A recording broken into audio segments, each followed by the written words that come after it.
আজকে থেকে শুরু হলো আমার আফটারনুন শিফট। তো এই প্রথম আফটারনুন শিফটে এসছি।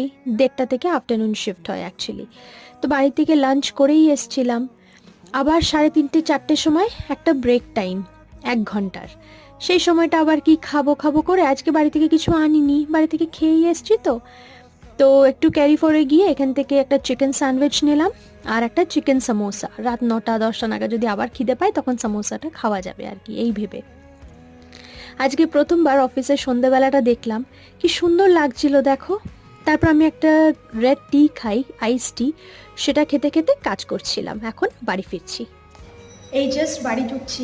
আজকে আমি ডেড টায়ার্ড। অন্যদিন না এই সময় আমরা ঘুমিয়ে পড়ি, আর আজকে অনেক দিন পর আফটারনুন শিফট করলাম। তো সেই হোটেল ছাড়ার পর থেকে আর আফটারনুন শিফট করিনি এখনো, তাই চোখটা একদম বন্ধ হয়ে যাচ্ছে। চলো আবার কালকে দেখা হচ্ছে। হ্যাঁ, ভালো থেকো, টাটা।